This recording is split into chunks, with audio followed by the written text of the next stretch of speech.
이니의 성경 읽기. 오늘은 열왕기상 3장에서 6장까지의 말씀입니다. 3장. 솔로몬은 이집트 왕 바로와 혼인 관계를 맺고 바로의 딸을 아내로 맞았다. 그리고 그는 자신의 집과 주님의 성전과 예루살렘의 성벽의 건축을 모두 끝낼 때까지 그 아내를 다윗 성에 있게 하였다. 주님께 예배드릴 성전이 그때까지도 건축되지 않았으므로 백성은 그때까지 여러 곳에 있는 산당에서 제사를 드렸다. 솔로몬은 주님을 사랑하였으며 자기 아버지 다윗의 법도를 따랐으나 그도 여러 산당에서 제사를 드리며 분향하였다. 기브온에 제일 유명한 산당이 있었으므로 왕은 늘 그곳에 가서 제사를 드렸다. 솔로몬이 그때까지 그 제단에 바친 번제물은 1000마리가 넘을 것이다. 한 번은 왕이 그리로 제사를 드리러 갔는데 그날 밤에 기브온에서 주님께서 꿈에 솔로몬에게 나타나셨다. 하나님께서 말씀하시기를 내가 너에게 무엇을 주기를 바라느냐 나에게 구하여라 하였다. 솔로몬이 대답하였다.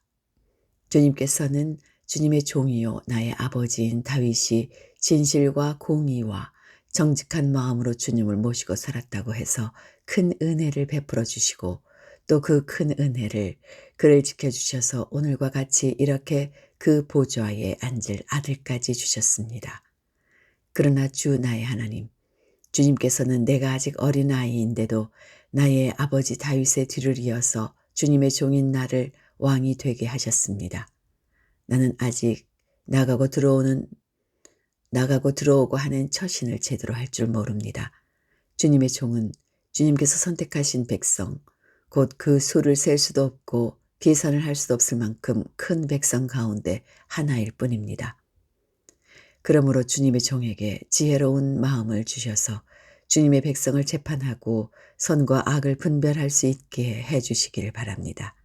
이렇게 많은 주님의 백성을 누가 재판할 수 있겠습니까? 주님께서는 솔로몬이 이렇게 청한 것이 마음에 드셨다. 그러므로 하나님께서 그에게 말씀하셨다.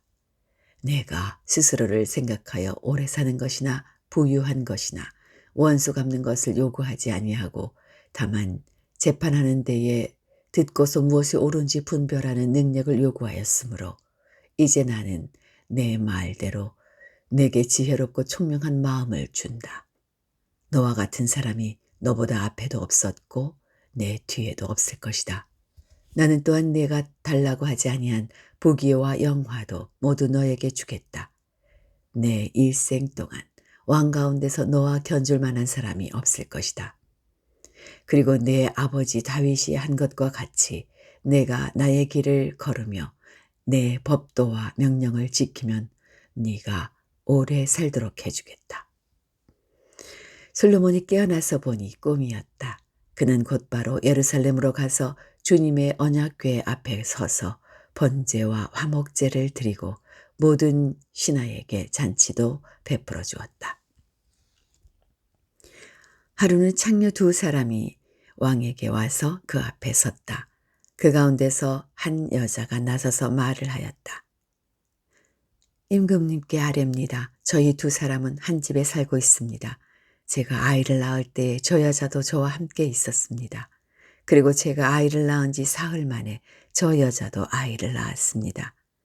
그 집안에는 우리 둘만 있을 뿐이었고 다른 사람은 아무도 없었습니다.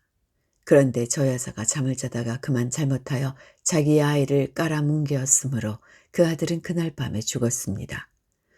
그런데 이 종이 깊이 잠든 사이에 저 여자가 한밤중에 일어나서 아이를 바꾸었습니다.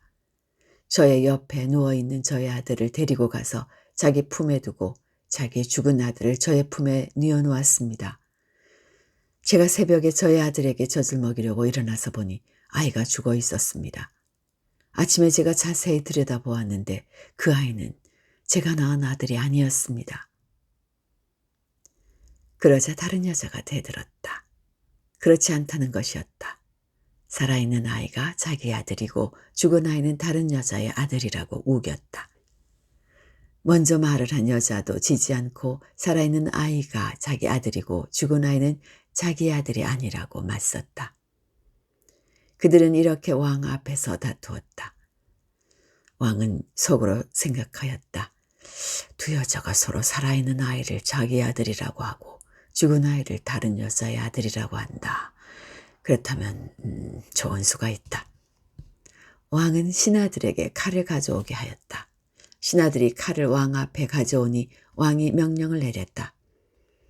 살아있는 이 아이를 둘러 나누어서 반쪽은 이 여자에게 주고 반쪽은 저 여자에게 주어라.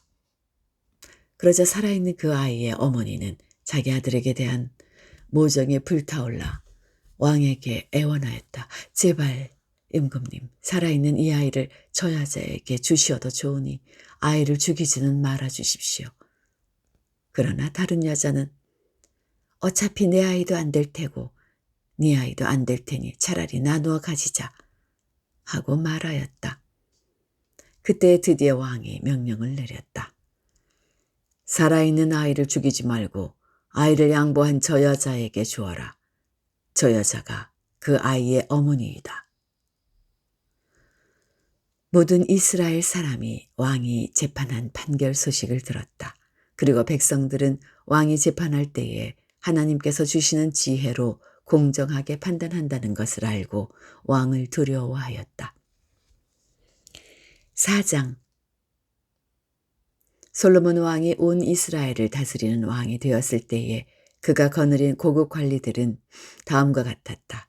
사독의 아들 아사랴는 제사장이고 시사의 아들 엘리호렙과 아히야는 서기관이고 아힐룻의 아들 여호사밧은 역사 기록관이고 여호야다의 아들 분하야는 군사령관이고 사독과 아비아달은 제사장이고 나단의 아들 아사랴는 관리를 지휘하는 장관이고 나단의 아들 사붓은 제사장 겸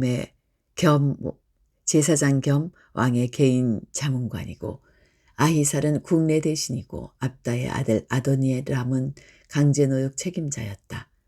솔로몬은 온 이스라엘 지역에다가 관리를 지휘하는 장관 12를 두었는데 그들은 각각 한 사람이 한 해에 한 달씩 왕과 왕실에서 쓸 먹거리를 대는 책임을 졌다. 그들의 이름은 다음과 같다. 에브라임 산간 지역은 벤홀이 맡았다. 마가스와 사알빔과 베세메스와 엘론 베타난 지역은 벤데겔이 맡았다. 아룻봇과 소고와 헤벨 전 지역은 벤헤셋이 맡았다. 돌의 고지대 전 지역은 베나비 나답이 맡았는데 그는 솔로몬의 딸 다밧의 남편이다. 다아낙과 무깃도와 이스라엘 아래 사르단 옆에 있는 벳산 전 지역과 저 멀리 아벨무홀라와 용노함에 이르는 지역은 아힐룻의 아들 바하나가 맡았다. 길르앗의 라못 지역과 길르앗에 있는 므낫세의 아들 야일의 모든 동네와 바산에 있는 아르곱 지역의 성벽과 놋빗장을 갖춘 60개의 큰 성읍은 벤게벨이 맡았다. 마하나임 지역은 이또의 아들 아히나답이 맡았다. 납달리 지역은 솔로몬의 딸 바스맛의 남편 아히마아스가 맡았다. 야셀과 아롯 지역은 후세의 아들 바하나가 맡았다. 이사갈 지역은 바루아의 아들 여호사밧이 맡았다. 베냐민 지역은 엘라의 아들 시므이가 맡았다. 길르앗 땅은 우리의 아들 게벨이 맡았다. 이곳 길르앗은 아모리 사람의 왕 시혼과 바산 왕 옥의 땅이었다. 이 열둘 밖에도 온 땅을 맡아서 관리하는 장관이 따로 있었다. 유다와 이스라엘에는 인구가 늘어나서 마치 바닷가의 모래알처럼 사람이 많아졌지만 먹고 마시는 것에 모자람이 없었으므로 백성들이 잘 지냈다. 솔로몬은 유프라테스 강에서부터 블레셋 영토에 이르기까지 또 이집트의 국경에 이르기까지 모든 왕국을 다스리고 그 왕국들은 솔로몬이 살아있는 동안 조공을 바치면서 솔로몬을 섬겼다. 솔로몬이 쓰는 하루 먹거리는 잘 빻은 밀가루 30섬과 거친 밀가루 60섬과 살찐 소 10마리와 목장소 20마리와 양 100마리이고 그 밖에 수사슴과 노루와 암사슴과 살찐 새들이 있다. 살찐 새들이었다. 솔로몬과 유프라테스 강 이쪽에 있는 모든 지역, 곧 딥사에서부터 가사에 이르기까지 유프라테스 강 서쪽의 모든 왕을 다스리며 주위의 모든 민족과 평화를 유지하였다. 그래서 솔로몬의 일생 동안에 단에서부터 부엘세바에 이르기까지 유다와 이스라엘의 모든 사람은 저마다 자기의 포도나무와 무화과나무 아래에서 평화를 누리며 살았다. 솔로몬은 전차를 끄는 말을 두는 마굿간 4만 칸과 군마 12,000피를 가지고 있었다. 그리고 솔로몬의 관리들은 각자 자기가 책임진 달에 솔로몬 왕과 솔로몬 왕의 식탁에 참석하는 모든 사람이 먹을 수 있도록 부족하지 않게 먹거리를 조달하였다. 또한 군마와 영마에게 먹일 보리와 보리집도 각각 자기의 분담량에 따라서 말이 있는 곳으로 가져왔다. 하나님께서 솔로몬에게 지혜와 총명과 넓은 마음을 바닷가의 모래알처럼 한없이 많이 주시니 솔로몬의 지혜는 동양의 어느 누구보다도 또 이집트의 어느 누구보다도 더 뛰어났다. 그는 어느 누구보다도 더 지혜로웠다. 예스라 사람 예단과 마홀의 아들 헤만과 갈골과 다르다보다도 더 지혜로웠으므로 그의 명성은 주위의 모든 민족 가운데 자자하였다. 그는 3,000가지의 잠언을 말하였고 1,005편의 노래를 지었고 레바논에 있는 백향목으로부터 벽에 붙어서 사는 우슬초에 이르기까지 모든 초목을 놓고 논할 수 있었고 짐승과 새와 기어다니는 것과 물고기를 두고서도 가릴 것 없이 논할 수 있었다. 그래서 그의 지혜에 관한 소문을 들은 모든 백성과 지상의 모든 왕은 솔로몬의 지혜를 들어서 배우려고 몰려왔다. 5장. 두로의 히람 왕은 평소에 늘 다윗을 좋아하였는데 솔로몬이 그의 아버지 다윗의 뒤를 이어 왕으로 기름 부음을 받았다는 소식을 듣고 솔로몬에게 자기의 신하를 보냈다. 그래서 솔로몬은 히람에게 사람을 보내어 말을 전하였다. 임금님께서 아시다시피 나의 아버지 다윗 임금은 주 하나님을 섬기면서도 주님께서 원수들을 그의 바닥에 짓밟을 수 있게 하여 주실 때까지 전쟁을 해야 했으므로 자기의 하나님이신 주님의 이름을 찬양할 성전을 짓지 못하였습니다. 그런데 이제는 주 나의 하나님께서 내가 다스리는 지역 온 사방에 안정을 주셔서 아무런 적대자도 없고 불상사가 일어날 일도 없습니다. 이제 나는 주님께서 나의 아버지 다윗 임금에게 내가 내 왕위에 너를 대신하여 오르게 할 내 아들이 내 이름을 기릴 성전을 지을 것이다 하고 말씀하신 대로 주 나의 하나님의 이름을 기릴 성전을 지으려고 합니다. 그러므로 이제 명령을 내리셔서 성전 건축에 쓸 레바논의 백향목을 베어서 주시기 바랍니다. 저의 종들이 임금님의 종들과 함께 일을 할 것이고 임금님의 종들에게 줄 품삯은 임금님께서 정하시는 대로 지불하겠습니다. 임금님께서도 잘 아시다시피 우리 쪽에는 시돈 사람처럼 벌목에 능숙한 사람이 없습니다. 히람이 솔로몬의 말을 전하여 듣고 크게 기뻐하면서 이렇게 말하였다. 오늘 다윗에게 이 큰 백성을 다스릴 지혜로운 아들을 주신 주님께 찬양을 드리자. 그리고 히람은 솔로몬에게 회신을 보내어서 이렇게 말하였다. 임금님께서 나에게 보내주신 전갈은 잘 들었습니다. 백향목뿐만 아니라 잣나무도 원하시는 대로 드리겠습니다. 나의 종들이 레바논에서부터 바다에까지 나무를 운반하고 바다의 뗏목으로 띄워서 임금님께서 나에게 말씀하신 곳까지 보내고 그곳에서 그 나무를 풀어놓을 것입니다. 그러면 임금님께서는 끌어올리기만 하시면 됩니다. 그리고 그 값으로 내가 바라는 것은 나의 왕실에서 쓸 먹거리를 제공하여 주시는 것입니다. 이렇게 하여서 히람은 백향목 제목과 잣나무 제목을 솔로몬이 원하는 대로 다 보내주었다. 솔로몬은 히람에게 왕실에서 쓸 먹거리로 밀 2만 섬과 짜낸 기름 20섬을 보내주었다. 솔로몬은 해마다 히람에게 이렇게 하였다. 주님께서는 약속하신 그 말씀대로 솔로몬에게 지혜를 주셔서 히람과 솔로몬 사이에는 평화가 있었다. 그리고 그 둘은 조약도 맺었다. 솔로몬 왕은 이스라엘 전국에서 노무자를 불러 모았는데 그 수는 3만 명이나 되었다. 그는 그들을 한 달에 10,000명씩 번갈아 레바논으로 보내어 한 달은 레바논에서 일을 하게 하고 2달은 본국에서 일을 하게 하였다. 노역부의 책임자는 아도니람이었다. 솔로몬에게는 짐을 운반하는 사람이 7만 명이 있었고 산에서 채석하는 사람이 8만 명이 있었다. 그 밖에 작업을 감독하는 솔로몬의 관리 가운데는 책임자만 해도 3,300명이 있었다. 그들은 공사장에서 노동하는 사람을 통솔하였다. 왕은 명령을 내려서 다듬은 돌로 성전의 기초를 넣으려고 크고 값진 돌을 채석하게 하였다. 그리하여 솔로몬의 건축자들과 히람의 건축자들과 그발 사람들은 돌을 다듬었고 성전을 건축하는 데 쓸 목재와 석재를 준비하였다. 6장. 이스라엘 자손이 이집트 땅에서 나온 지 480년. 솔로몬이 이스라엘의 왕이 된 지 4년째 되는 해 15월 곧 둘째 달에 솔로몬은 주님의 성전을 짓기 시작하였다. 솔로몬 왕이 주님께 지어 바친 성전은 길이가 60자이고 너비가 20자이고 높이가 30자이다. 성전의 본당 앞에 있는 현관은 그 길이가 20자로서 그 본당의 너비와 똑같고 그 너비는 성전 본당 밖으로 10자를 더 달아냈다. 그리고 그는 성전 벽에다가 붙박이 창을 만들었는데 바깥쪽을 안쪽보다 좁게 만들었다. 그리고 그 사방에 골방을 만들었다.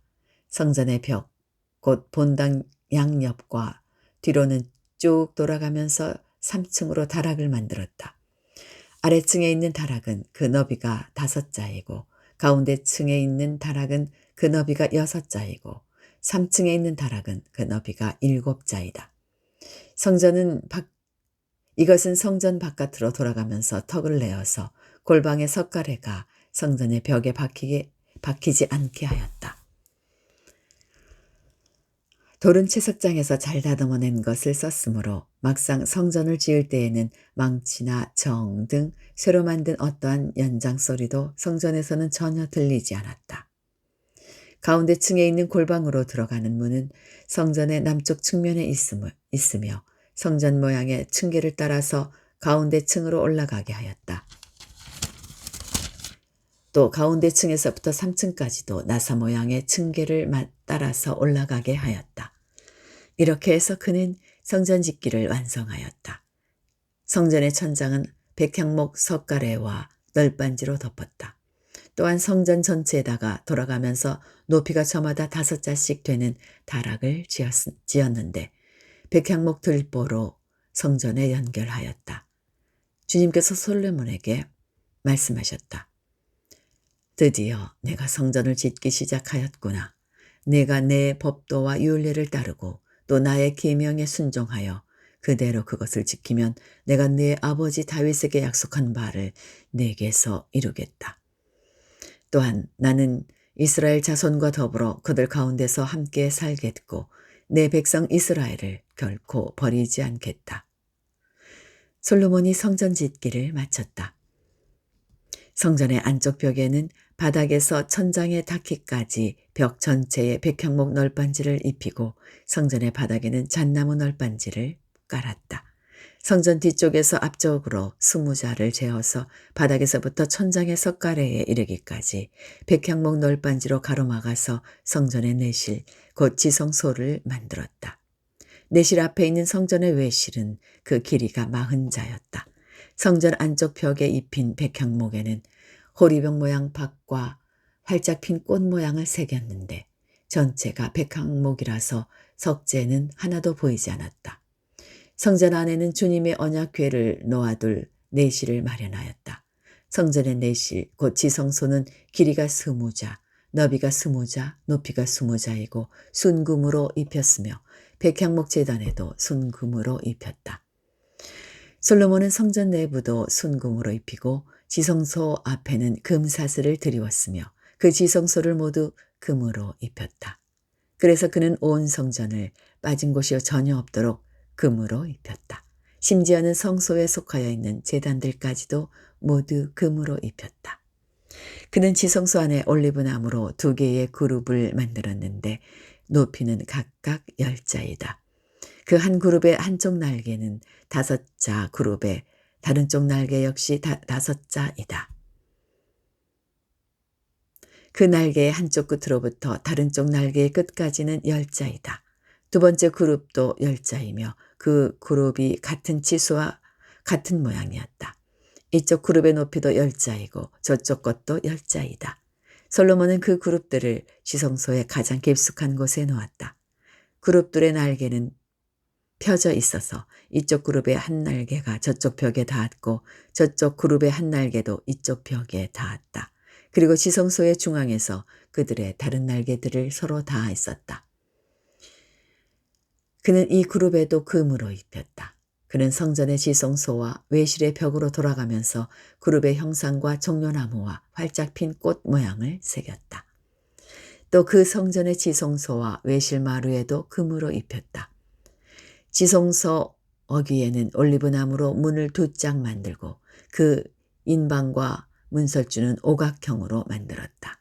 그리고 올리브나무로 만든 문 2짝에는 그룹의 형상과 종려나무와 활짝 핀 꽃 모양을 새겼는데 그룹 모양과 종려나무 모양 위에도 금으로 입혔다.